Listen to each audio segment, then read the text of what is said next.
On a mis en place 4 couverts différents le 7 août. Ces couverts ont été choisis de manière à répondre à nos objectifs sur le territoire, donc à la fois capter les minéraux qui restent après la moisson, mais aussi couvrir le sol pour concurrencer les adventices. On a testé 4 couverts différents, donc de la Phacelie pure qui représente un petit peu le témoin agriculteur. C'est une espèce assez facile à implanter, qui lève bien et qui fait souvent une bonne quantité de biomasse. Donc un second couvert de sarrasin pur, très étouffant en début de cycle. Un troisième couvert qui est un mélange de Moa, Chia, Niger, donc des espèces qui sont réputées pour être estivales et à lever bien dans des conditions plutôt sèches. Et un dernier couvert Phacelie sarrasin tournesol. Donc l'idée ici c'était de tester la complémentarité des espèces. On dit toujours il faut mélanger plusieurs espèces pour assurer la réussite d'un couvert. C'est bien ce qu'on a vu ici cette année. Pour l'implantation de ces couverts, les expérimentateurs ont comparé un outil de semis direct à dents à un déchaumeur à disque équipé d'un semoir. Le 31 octobre, le semis direct de l'orge dans ces couverts donnait l'occasion de présenter les résultats de levée et du développement des différentes modalités. Ce qu'on voit avec le tournesol, le semoir à dents a vraiment une levée homogène, puisqu'on avait vraiment un semis homogène en profondeur. Le déchaumeur avec le semoir à la volée, c'est beaucoup plus hétérogène. Après, on peut s'en contenter, hein.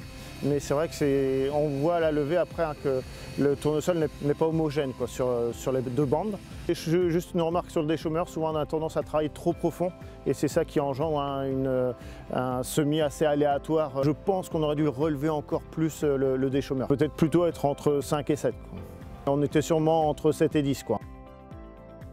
L'objectif c'est bien ça, hein, c'est que le couvert reste pour protéger le sol et qu'on puisse implanter l'orge à l'intérieur. Donc j'étais très sceptique pour tout vous dire avec l'outil à dents quand même. Ici l'outil à dents c'est une belle surprise, hein, il passe dans une grosse végétation. On a quelques petits paquets en boule mais c'est vraiment, c'est pas gênant pour le semis. Quoi. Donc on a fait venir l'outil à dents. Pour moi, je trouve que les outils à dents, c'est vraiment des outils qu'on peut financer sur du long terme. La dent queue de cochon reste une dent très abordable et l'usure simple, c'est vraiment que le soc. Quoi. Donc on est vraiment sur un outil économique en traction, mais aussi en entretien. Contrairement au disque incliné, forcément, il y aura des disques et il y aura des roulements et suivant les conditions et sur les années, sera nécessaire d'avoir plus d'entretien. Au 7 août, quand on a semé les couverts, les 2 parcelles sur lesquelles on a fait les essais étaient plutôt sèches et on n'a pas eu de pluie très rapidement derrière. Donc ce qui a pu pénaliser certaines des espèces qui ont besoin de plus d'humidité pour bien lever et se développer. On a remarqué qu'un semis direct a été plus favorable au développement des couverts, à l'exception de la Phacelie qui, elle, du moins c'est l'impression qu'on a eue, a profité d'un lit de semences très fin pour faire davantage de biomasse. L'idée des essais, c'est de trouver un peu l'équilibre entre investir un petit peu dans des couverts et voir quels bénéfices on a derrière. Il n'y a pas forcément là, aujourd'hui, dans ces couverts-là, un couvert qui serait plus performant dans d'autres situations. Tous les couverts, enfin comme toute espèce végétale, il faut avoir des conditions de semis qui sont favorables, donc pas trop de sécheresse. Ce qui, alors paradoxalement, on a eu cette année, malgré les nombreuses pluies, ce qui a pu aussi expliquer que le sarrasin, par exemple, a eu une levée très échelonnée et donc une couverture du sol un peu moins bonne que ce à quoi on s'attendait. On choisira par contre des espèces qui sont en adéquation avec le système de culture. Par exemple, on omet tout ce qui est crucifère, comme la moutarde, dans un système de culture avec du colza. Mais quand on n'a pas de colza, on peut vraiment bien mettre de la moutarde qui est très puissante à la levée et qui fait beaucoup de biomasse. L'ensemble des couverts testés a démontré l'efficacité de la technique vis-à-vis des adventices. L'expérience identifie néanmoins quelques différences.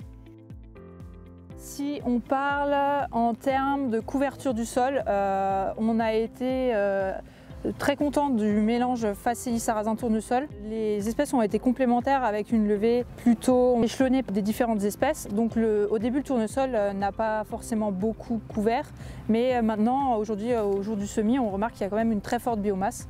Donc c'est aussi le couvert qui a donné le plus de biomasse. À noter quand même que c'est un mélange d'espèces qui est assez onéreux. Donc si on fait le rapport qualité-prix, peut-être qu'on se tournerait plutôt vers la Phacelie qui est pas très cher, qui a très bien couvert le sol et avec une biomasse assez forte malgré tout.